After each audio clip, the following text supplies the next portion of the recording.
आज के इस वीडियो में आपका बहुत बहुत स्वागत है। इस वीडियो में हम लोग दिए गए रैखिक समीकरण को प्रतिस्थापन विधि तथा विलोपन विधि से हल करेंगे। आपका समीकरण दिया गया है कि x plus y equal to 5 और दूसरा समीकरण आपको दिया गया है कि 2x minus 3y equal to 4। तो ये दोनों समीकरण को हम लोग प्रतिस्थापन विधि और विलोपन विधि से हल करेंगे। तो सबसे पहले हम लोग प्रतिस्थापन विधि से हल कर लेंगे और उसके बाद हम लोग विलोपन विधि से हल कर लेंगे।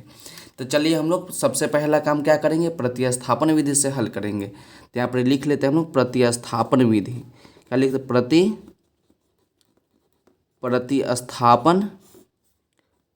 प्रतिस्थापन विधि से पहले हल करेंगे। तो जो आपका समीकरण दिया गया है उसको हम नोट कर लेते हैं। समीकरण आपको दिया गया है कि x plus y equal to 5, ये आपका पहला समीकरण है। और दूसरा समीकरण आपको दिया गया है कि 2x minus 3y equal to 4। तो दोनों समीकरण को हम लोग नोट कर लिए। उसके बाद आपको हम बताते हैं कि प्रतिस्थापन मतलब क्या होता है। प्रतिस्थापन मतलब होता है कि किसी भी वस्तु को एक जगह से हटाकर दूसरे जगह रख देना, ये प्रतिस्थापन कहलाता है। क्या आपसे बोले कि किसी भी वस्तु, मानिए कि पेन जो है यहाँ पर है, तो इस पेन को उठाकर हम यहाँ रख दिए, तो यही क्या हुआ? प्रतिस्थापन। एक जगह से उठाकर दूसरे जगह रख देना ही प्रतिस्थापन है। तो हम लोग क्या करते हैं कि लिखते हैं समीकरण 1 से लिखेंगे हम लोग समीकरण 1 से। तो समीकरण 1 आपका क्या है? समीकरण 1 आपका है कि x plus y equal to 5। तो समीकरण 1 से लिखने का मतलब यही है कि समीकरण 1 को हम लोग ले लिए और समीकरण 1 की मदद से हम लोग x या y का मान निकाल लेंगे। समीकरण 1 की मदद से हम लोग x या y के मान निकाल लेंगे और जो x या y के जो हम लोग मान निकालेंगे उस मान को हम लोग समीकरण 2 में प्रतिस्थापित कर देंगे। मतलब कि जो मान निकालेंगे उसको रख देंगे समीकरण 2 में। तो यहाँ पर इसे हम लोग x का मान निकाल लेते हैं। तो x का कैसे मान निकलेगा? x को हम अकेला कर देंगे। x का किस प्रकार से मान निकलता है? इस प्रकार से देखिए कि यहाँ पर यदि x है तो x इजकल टू कुछ भी, यही आपका x का मान होगा। मतलब कि x आपका अकेला होगा, x आपको अकेला होगा, इजकल टू इधर आपका कोई अंक होगा या कोई संख्या होगा। तो क्या करते हैं कि x को यहीं छोड़ देते हैं, तो इजकल टू 5 और y को इजकल टू के उधर ले जाते हैं। तो ले जाने का तरीका क्या है? जो प्लस में होता है माइनस में ले जाते हैं, जो माइनस में होता है उसको प्लस में ले जाते हैं। तो यहाँ पर देख रहे हैं कि प्लस में y, तो इजकल टू को उधर ले जाएंगे तो आपका माइनस में y हो जाएगा। तो इसको लेट कर लेते हैं हम समीकरण 3। क्या कि समीकरण 1 हो गया तो समीकरण 2 हो गया, इसको लेट कर लिया हम लोग समीकरण 3। अब हम लोग क्या करेंगे कि x का मान जो निकाले, जो हम लोग x का मान निकाले उस मान को हम लोग समीकरण 2 में प्रतिस्थापित कर देंगे। तो क्या लिखेंगे कि समीकरण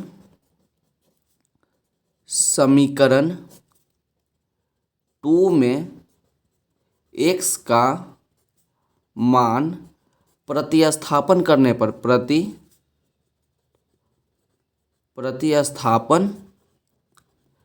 पर हम लोग प्रतिस्थापन विधि से बना रहे हैं, इसलिए यहाँ पर लिख लिए कि समीकरण 2 में x का मान प्रतिस्थापन करने पर, या बार बार लिखते हैं कि x का मान रखने पर या प्रतिस्थापन करने पर, दोनों एक ही बात है। लेकिन यहाँ पर प्रतिस्थापन विधि से हल कर रहे थे, इसलिए यहाँ पर लिख दिए प्रतिस्थापन करने पर। तो समीकरण 2 आपका क्या है? समीकरण 2 आपका है कि 2x माइनस में 3y इजकल टू 4। ये आपका क्या है? ये आपका समीकरण 2 है। तो हम लोग कितना मान पुट करेंगे? हम लोग x का मान पुट करेंगे। तो पुट करेंगे x का मान कितना है? x का मान आपका 5 माइनस y है। तो जहाँ पर ही x है वहाँ पर ही x का मान हम लोग पुट कर देते हैं। तो देखिए 2x का मान कितना है? x का मान आपका 5 minus y minus 3y equal to कितना हो जाएगा? इजकल टू आपका 4 है। अब हम लोग क्या करेंगे कि 2 और ब्रैकेट के बीच में कुछ नहीं तो गुना है। अब 2 से हम लोग एक बार इसमें मल्टीप्लाई करेंगे, फिर हम लोग एक बार इससे मल्टीप्लाई करेंगे। तो 2 को जब 5 से मल्टीप्लाई करेंगे तो आपका 10 हो जाएगा। माइनस है तो माइनस लिखे, जब 2 को y से गुना कीजिएगा तो आपका 2y हो जाएगा। और देखिए यहाँ पर माइनस आपका 3y है इजकल टू 4। तो यहाँ पर हम लोग देख रहे हैं कि 10 माइनस में 2y और माइनस में 3y, तो दोनों एक ही जाति का है। तो माइनस में 2 और माइनस में 3, तो माइनस में आपका 5 हो जाएगा। y है तो y लगा दीजिए इजकल टू 4। तो इसके मदद से हम लोग y का मान निकाल लेंगे। तो y का मान निकालने के लिए y को फ्री करना होगा, तो फ्री कर दीजिए। तो हम लोग क्या करते हैं कि -5y को इक्वल टू को उधर ले जाते हैं, -5y के इक्वल टू को उधर ले जाएंगे तो प्लस में 5y हो जाएगा। तो प्लस में आप 5y लिख लीजिए इक्वल टू। अब क्या करते हैं कि 4 को इधर बुला लेते हैं, 4 को इधर बुला लेते हैं तो इधर आपका 10 है, और जब 4 को बुलाइएगा तो प्लस में 4 तो आपका माइनस में 4 हो जाएगा। तो उसका देखिए, तो 5y इक्वल टू 10 - 4 तो आपका 6 हो जाएगा। तो y का ना मान निकालना, तो y को फ्री कीजिए, तो y इक्वल टू 6। अब 5 आपका इंटू में है तो 5 आपका डिवाइड में चल जाएगा। तो y का मान कितना आ गया, y का मान आपका आ गया 6/5। तो जब हम लोग y का मान निकाल लिए तो हम लोग क्या करते हैं कि समीकरण थर्ड में y का मान पुट करके x का मान निकाल लेते हैं। तो हम लिखेंगे क्या, यहाँ बना देते हैं बगल में कि समीकरण थर्ड में y का मान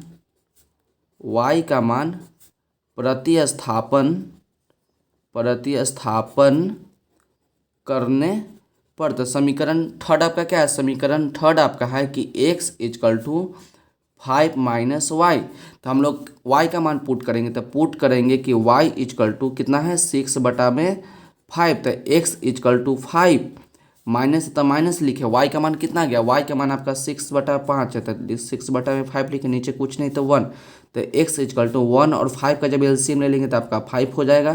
तो 1 के टेबल में 5 पढ़ में, तो 5 से ऊपर मल्टीप्लाई कर देंगे, तो 5 को 5 से मल्टीप्लाई करेंगे तो आपका 25 -5 से 5 कट जाएगा तो एक बार में, तो एक से ऊपर मल्टीप्लाई किया जाए तो आपका 6। तो x इक्वल टू 25 - 6। जब 25 में से हम 6 घटा देंगे तब कितना आ जाएगा, 19 आ जाएगा, और नीचे आपका 5। तो हम लोग क्या किए कि x का मान निकाल लिए और y का मान निकाल लिए। तो x का मान कितना आ गया, x का मान आपका 19/5 और y का मान आपका आ गया 6/5। तो यही आपका क्या होगा, यही आपका आंसर होगा। तो जो आपका समीकरण युग्म दिया गया था x + y = 5 और दूसरा समीकरण आपका 2x - 3y = 4। तो इसको हम लोग प्रतिस्थापन विधि से हल कर लिए। अब हम लोग इसको विलोपन विधि से हल करेंगे। कौन सा विधि से हल करेंगे, विलोपन विधि से। तो लिखते हैं, सबसे पहले क्या करेंगे, लिखेंगे विलोपन विधि। सबसे पहला काम लिखेंगे विलोपन विधि, और उसके बाद जो समीकरण युग्म दिया गया उसको लिख लेते हैं। तो समीकरण युग्म आपका है कि x + y = 5, ये आपका समीकरण 1 है। और दूसरा समीकरण आपको दिया गया है कि 2x - 3y = 4। तो इसको बहुत ही अच्छी तरह से हम आपको बताएंगे विलोपन विधि से हल करना। तो विलोपन विधि से हल करने का मतलब यही होता है कि हम x वाला को बराबर कर दें या y वाला को बराबर कर दें, वो आपके मन के ऊपर है कि आप x वाला को बराबर कीजिएगा या y वाला को बराबर कीजिएगा। तो हम लोग क्या करते हैं कि यहाँ पर x वाला को बराबर कर देते हैं। तो बराबर किस प्रकार से करिएगा, तो ऊपर हम लोग देख रहे हैं कि ऊपर आपका x है और नीचे आपका 2x है। जिसको बराबर करना हो केवल उसी पर ध्यान देंगे, जिसको बराबर करना हो केवल उसी पर ध्यान देंगे। x वाला को बराबर करना होगा तो x पर ध्यान देंगे, और यदि हम लोग y वाला को बराबर करेंगे तो y वाला पर ध्यान देंगे। ठीक, तो यहाँ पर ही देख रहे हैं कि ऊपर x है और नीचे 2x है। तो यदि हम लोग ऊपर में 2 से मल्टीप्लाई करेंगे तो ऊपर भी 2x हो जाएगा और नीचे में भी 2x हो जाएगा। इतना बात तो हो गया। यदि हम लोग y वाला को बराबर करते हैं तो देख रहे हैं कि नीचे प्लस माइनस पर अभी ध्यान नहीं देंगे, प्लस माइनस पर हम बाद में देख लेंगे। नीचे देख रहे हैं कि 3y है, तो यदि हम लोग समीकरण ऊपर वाले में यदि 3 से इसमें मल्टीप्लाई करेंगे तो 3y बराबर हो जाएगा। लेकिन यहाँ पर हम एक ऊपर बात करेंगे, x पे बात करेंगे। तो हम लोग x वाला को बराबर कर देते हैं। तो ऊपर में हम लोग 2 से मल्टीप्लाई करेंगे तो बराबर होगा। तो हम लोग 2 से इसमें मल्टीप्लाई करेंगे तो यहाँ पर हम लिखेंगे 2। तो उसका लिखेंगे क्या कि समीकरण 1 में 2 से गुना करने पर तो समीकरण 1 में कितना से गुना किए, 2 से गुना किए। तो 2 से गुना कीजिए, 2 से एक बार x में गुना होगा, 2 से एक बार y में गुना होगा, 2 से एक बार 5 में गुना होगा। तो 2 को x से गुना करेंगे तो आपका 2x हो जाएगा। प्लस तो प्लस लिखेंगे, y को 2 से गुना करेंगे तो 2y हो जाएगा, इक्वल टू 5 को 2 से मल्टीप्लाई करेंगे तो आपका 10 हो जाएगा। तो इसको लेट कर लेते हैं नया समीकरण। तो आपका समीकरण 1 समीकरण 2 हो गया। तो इसको लेट कर लेते हैं समीकरण 3, और इसमें तो कोई चेंज नहीं करेंगे तो इसको डायरेक्ट लिख लेते हैं 2x माइनस में 3y इक्वल टू 4। इसको भी लेट कर लेते हैं समीकरण 4। अब हम लोग x 16 को बराबर किए तो देख रहे हैं कि ऊपर भी 2x और नीचे भी 2x, ऊपर भी 2x नीचे भी 2x, लेकिन दोनों क्या है, दोनों प्लस में है। तो दोनों प्लस में है तो कटेगा कब, जब एक प्लस में होगा और दूसरा माइनस में होगा। कब कटता है देखिए, जब +2 रहे +2 रहती तो आपका जुट जाएगा 4 हो जाएगा। जब प्लस में 2 रहे और माइनस में 2 रहे तब ना कट जाएगा आपका। तो देख रहे हैं कि ई भी 2x प्लस में, ई भी 2x प्लस में, तो चिन्ह चेंज कर देते हैं। तो ई प्लस में है तो इसको माइनस में कर दीजिए, ई माइनस में है तो प्लस में कर दीजिए, यहाँ पर ई प्लस में है तो माइनस कर देंगे। चिन्ह चेंज करने का यही तरीका है कि जो प्लस होगा उसको माइनस कर देंगे, जो माइनस होगा उसको प्लस कर देंगे। तो देखिए यहाँ पर हम लोग क्या देख रहे हैं कि प्लस में 2x और माइनस में 2x, तो ये आपका कट जाएगा। तो ऊपर आपका बच गया 2y प्लस में, और नीचे आपका क्या हो गया, प्लस में आपका 3y हो गया इक्वल टू ऊपर आपका 10 प्लस में और नीचे आपका माइनस में 4, कितना हो गया, माइनस में 4 हो गया। 2y प्लस में 3y तो आपका हो गया प्लस में 5y इक्वल टू 10 माइनस 4, तो 10 में से 4 घटाइएगा तो आपका 6, तो y इक्वल टू 6 बटा में 5। तो हम लोग y का मान निकाल लिए। अब हम लोग x का मान निकाल लेंगे। अब इस y का मान को, जो ये y का मान निकाले, तो इस y के मान को हम लोग समीकरण 1 समीकरण 2 समीकरण 3 या समीकरण 4, आप किसी भी समीकरण में y का मान पुट करके x का मान निकाल सकते हैं। तो हम लोग क्या करेंगे कि जो y का मान निकाले हैं हम लोग समीकरण 1 में पुट कर लेंगे। तो लिखेंगे क्या कि समीकरण 1 में y का मान रखने पर, तो समीकरण 1 आपका क्या है, समीकरण आपका 1 था कि x plus y equal to 5। तो लिखेंगे कि x plus y equal to 5। तो हम लोग पुट करेंगे कि y इक्वल टू 6 बटा में 5। तो x आप प्लस y का मान कितना, y का मान आपका 6 बटा 5, तो 6 बटा 5 इक्वल टू आपका 5। तो x इक्वल टू 5 और इक्वल टू को उधर ले जाएंगे तो प्लस में आपका 6 बटे 5, तो आपका माइनस में हो जाएगा 6 बटा 5, नीचे कुछ नहीं तो 1। तो x इक्वल टू 1 और 5 कैल्सियम ले लेंगे तो 5। तो 5 में जब हम लोग 1 से डिवाइड करेंगे तो 5 बार में, तो 5 से ऊपर 5 में मल्टीप्लाई कर दिए तो 25 माइनस, जब 5 को 5 से भाग लगाएंगे तो एक बार में कट जाएगा, तो एक से ऊपर मल्टीप्लाई कीजिए तो आपका 6 हो जाएगा। तो x इक्वल टू 25 माइनस 6, तो कितना हो जाएगा, 19 हो जाएगा, मतलब 19, और नीचे 5। तो हम लोग यहाँ पर ही देख रहे हैं कि x का मान आपका 19 बटा में 5 और y का मान आपका 6 बटा 5 आ गया। तो यही आपका क्या होगा, यही आपका आंसर हो गया।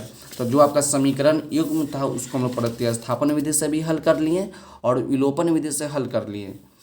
जो आपका समीकरण युग्म दिया गया था, इस समीकरण युग्म को हल करने का 3 नियम है। इस समीकरण युग्म को हल करने का 3 विधि है। एक पहला विधि है प्रतिस्थापन विधि, दूसरा विधि है विलोपन विधि और तीसरा विधि है ब्रज गुणन विधि। तो हम लोग आज 2 विधि से इसको हल कर लिए, एक प्रतिस्थापन विधि से और दूसरा विलोपन विधि से। इससे अगले वाले वीडियो में हम लोग ब्रज गुणन विधि से इसको सॉल्व कर लेंगे। तो एक बार इसको ध्यान से देख लीजिए और इसका स्क्रीनशॉट ले लीजिए ताकि बाद में आपको मदद करे। थी आपका पहला विधि हो जाएगा प्रतिस्थापन विधि। तो प्रतिस्थापन विधि को एक बार अच्छी तरह से देख लीजिए। ये आपका प्रतिस्थापन विधि हो गया और एक बार आपको विलोपन विधि हम आपको अच्छे से दिखा देते हैं। तो आपका क्या है, ये आपका विलोपन विधि है, ये आपका विलोपन विधि हो गया। तो आज के वीडियो के लिए बस इतना ही, मिलते अगले वीडियो में। अगर वीडियो अच्छी लगी हो तो चैनल को लाइक सब्सक्राइब और शेयर जरूर करें। पढ़ते रहिए और बढ़ते रहिए। मिलते अगले वीडियो में।